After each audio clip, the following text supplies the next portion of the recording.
For those who are, I guess, not Rowan, who's a real church nerd, or anyone who kind of really gets excited by the liturgical calendar, today is Transfiguration Sunday. And so churches who follow the lectionary like us all around the world will recognise this Sunday today in the Sunday before we head into a new season, the season of Lent. And so this week the church will be redecorated in purple to signify that. The word transfiguration literally means a change of form or appearance into a spiritual or a more beautiful way. You may have seen that in Harry Potter, if you are so inclined. But you also saw it in the Gospel passage for tonight. And it's a weird and really intriguing passage. And it has layers and layers of meaning and many connections back to earlier stories and forward to later stories. It's a really interesting reading that we have. Now, theologians and scholars don't really know what to make of this story. Some say it probably began as a post-resurrection story, that this story happened after Jesus died and rose again. But somehow in all the Gospels it ended up in a different place in the story. And if that's true, it's not hard to see why the story was shifted. Because the Gospel writers all use this transfiguration moment as a key turning point in the story of Jesus. That up until then, his life was pretty ordinary, fairly human, until this moment of mountaintop transfiguration. This moment that revealed that he was something different, that he was divine. And so whatever scholars make of it, most, even the most skeptical, agree that this passage originates with some sort of historical event. That is, at some point, something weird happened on a mountain.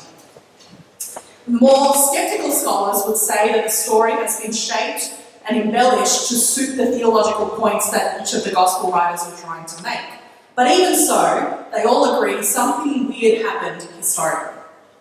And so one big way we can conclude this story is historical is that the details about the disciples being afraid and not understanding and generally saying kind of stupid or inappropriate things are not details that are likely to have been made up by those same eyewitness disciples if they hadn't actually happened, right? So based on that, we think it's a true story. More often than not, though, this story is taken simplistically as proof that Jesus is divine. But it doesn't make that point in any conclusive way if you look at the reading. Yes, God's voice is heard saying that Jesus is God's beloved son, but the whole of Israel is described as being the sons and daughters of God, so what? And yes, Jesus is described as being transfigured before the witnesses so that his face shone like the sun, but in Luke's version of this story, Moses and Elijah are similarly reported as appearing in glory. And in Exodus, Moses is described as also doing that face shining thing. And no one is claiming that Moses is God, no one is claiming that Elijah is God. And actually in our vernacular, describing someone's face as lighting up is something we do and say all the time. Like yesterday when we gave Anna watermelon, her face lit up. And so while the story clearly has important points to make, just saying that this is proof that Jesus is divine is probably not going to get us to the bottom of it. I want to look at the presence of Moses and Elijah, though, two very important figures in the Bible. And since Matthew tells us nothing of what these two are talking about, it is what they represent that is important for Matthew and not the things that they say. However, identifying what we are supposed to understand and to represent is much more complicated than I originally imagined. All manner of theories have been put forward, and many of them are really persuasive, and so in truth, there is probably no single answer. As per really every Bible story, there are many layers of meaning in what those two men stand for, and many of those layers can be fruitfully explored every year at this time when we look at this story. So tonight I'm just going to look at one layer of meaning tonight and explore this perspective on the connections between Jesus and Moses and Elijah that was a bit of an epiphany for me this year as I prepared this sermon. So my clue to this connection tonight is the mountaintop. This story of transfiguration takes place on a mountaintop. And the stories of both Moses and Elijah, which we didn't hear, feature prominent and crucial mountaintop moments as well.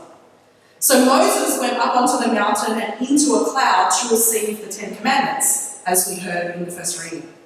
And Elijah is best known for his contest with the prophets of Baal on another mountaintop, where he called down fire from the sky to burn up a sacrifice on a water-soaked altar to prove the superiority of his God. That's Elijah's story. So this is what I want to do. I want to try and draw a line between these three mountaintop experiences. Moses at the top of one, Elijah at the top of another, and then Jesus. So I want to draw a line between the three. And hopefully that line will point us in a particular direction tonight.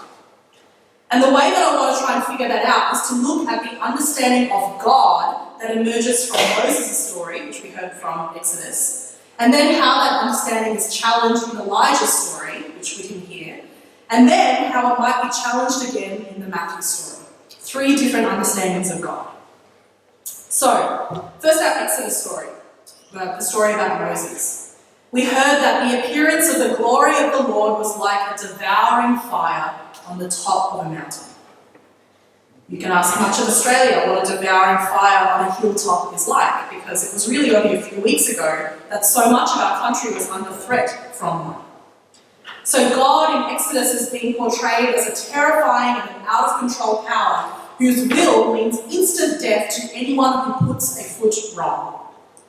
If we had continued reading this story from Exodus, we would have heard details like the guarantee of instant death for any human or even any animal other than Moses and Joshua that even touched the foot of the mountain while God's glory was blazing atop of it. And in other places in the stories of Moses, God's anger gets way out of control and begins devouring everyone. And then Moses and Lord Aaron have to kind of desperately make religious appeasements to prevent the total destruction of their people. Now think about it, that understanding of a terrifying, out-of-control, devouring God is exactly the sort of understanding that leads to an extremist form of that religion. An extremist form that is full of detailed codes of law covering absolutely everything and extreme punishments for every breach of those laws. Because any slip-up could cause that raging bushfire of a god to break out from the containment lines and destroy us all. And so Moses, the only one who could face God and continue to live, comes back down the mountain with, yes, the 10 Commandments, but also the 1,000 other sub-clauses that we see in Leviticus and Numbers and Deuteronomy. These things that can ensure that the people just don't pour fuel on the divine fire and therefore die. So that's Moses' mountain. Then we think about Elijah. And we didn't hear the story tonight, but if you'd like to read more about Elijah, his story is in the book of 1 Kings in the Bible. Elijah lived centuries after Moses. And in his story, there is another fire on the mountain story and another voice on the mountain story. But now the understanding of God has grown in those centuries. God is not so out of control and a danger to whoever, but Elijah sees God as like jealous and competitive. Elijah is very into my God can beat your God, kind of aggressive, I call it thrusting competition. Elijah also believes in death for any losers. Surely we are serving God if we kill God's enemies, thinks Elijah. And so when he wins that whose God can send down fire from heaven competition, and all the people are cheering him, he then promptly orders the slaughter of the 450 prophets of the losing God. Great guy. Now, usually when we hear that story from the Old Testament, that's as far as we go. We kind of stop the story there, and then we only hear about the next bit on other occasions in other parts of the year, as though it was an entirely different story. But if you read 1 Kings, one goes straight into the other. Immediately after that huge public victory, Elijah is plunged into a deep depression. He wants to die. Something has gone seriously wrong for this great prophet. He thought he had it all right about God, but somehow it all kind of fell apart for him. Everyone saw him as a winner. Everyone saw him as God's chosen. But somehow he suddenly knew that he got it all wrong. And in the midst of that depression, God orders him up a mountain and promises to reveal God's self to Elijah. And you know this story, I think, that there is a cyclone, but God is not in the cyclone. And there is an earthquake, but God is not in the earthquake. And there was a fire, and now we're talking, because Moses knew that God would be in the fire, and Elijah knew that God would be in the fire. Fire was God's way of communicating with God's people. But God was not in the fire in the story. And then there was something that words, the English, cannot make sense of. It's basically a sound of sheer silence or utter silence. And when Elijah heard that nothing, that sound of nothing, he covered his face and he knew that he was in the presence of God. No wonder he covered his face. He had just killed 450 people because he thought it would please his jealous God, this God of fire. And now he realizes he got that completely wrong. So, Moses, violent God. Elijah, jealous God. Who else gets God wrong a lot that we hear a lot about in church? Not you, Jen. You're okay. Who's a character in the Bible who gets God wrong a lot? Peter. Yeah. Peter. Poor, zealous, foot in mouth repeatedly. Peter, the disciple. In the next chapter of Matthew, after the one we heard, it says, from that time on, Jesus began to show his disciples that he must go to Jerusalem and undergo great suffering at the hands of the elders and chief priests and scribes, and be killed, and on the third day be raised. And then it's Peter, crazy Peter, who had just named Jesus as the Messiah, and who kind of is a lot like Elijah. He has that same zeal for a God who triumphs over his opponents and slaughters his enemies. And then Peter, so Peter then rebukes Jesus and tells him that this dismal fate could never await a Messiah of God, surely. And in response, Jesus doesn't kind of politely whisper to him that his views of God are outdated. He bluntly informs him that this view comes directly from Satan. Come back to the story of Transfiguration. Listen to him, says this voice from the mountain. That same voice was the one who at baptism said, "This is my Son, the Beloved. With him I am well pleased." Who is the voice? And who is the voice speaking of? It is the voice of God. And it is speaking of God's Son, Jesus. And this God's Son will not slaughter enemies, will not pass sentence of death on those who cannot live up to all the codes of the law. This is the one who reveals that the devouring fire is not a fire of God's anger, but it is a fire of human hatred and human hostility. It is that fire that he resolutely walks into to reveal to us once and for all that God does not will the destruction of anyone. That is not of God, but will willingly suffer the full force of human violence for the love of us. That is who God is. I want you to turn and face that artwork as I finish. Keep your eyes on that.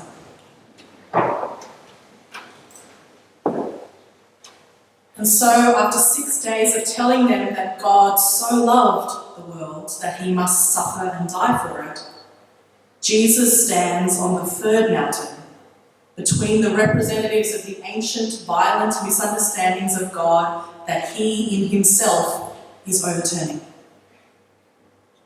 And then Jesus sets his face towards Jerusalem and a grisly fate that he knows only too well. From that third mountain, Jesus points the way towards a fourth mountain. Maybe it's just a hill. A hilltop that will this time be covered with a cloud of darkness. A hilltop where he is again to be seen in all his glory between two dead men, as he is hung up to die. Another hilltop where again a voice will say, "Surely this is the Son of God." except this time the truth will be voiced in a infused soldier. Another hilltop to which we, each of us, are led by the one who in those 6 days also said the words, "If anyone wants to become my followers, let them deny themselves, take up their cross, and follow me." It's a hilltop where finally and definitively the beloved Son in whom God is well pleased demonstrates that God's only involvement in violence and in death is to suffer it for love of us. Can you see the line drawn from mountaintop to mountaintop to mountaintop to hilltop? That is the line that Jesus calls us to follow. That we might be set free from fear of a fiery or vengeful God, but instead know that we are so very beloved. And that we might rest ourselves in those loving, outstretched, tortured arms of the God who is entirely and unchangingly love and mercy and love and grace and more love.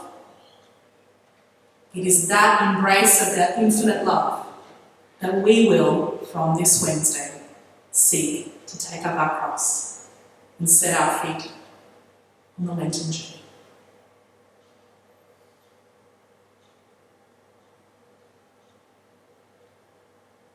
Amen.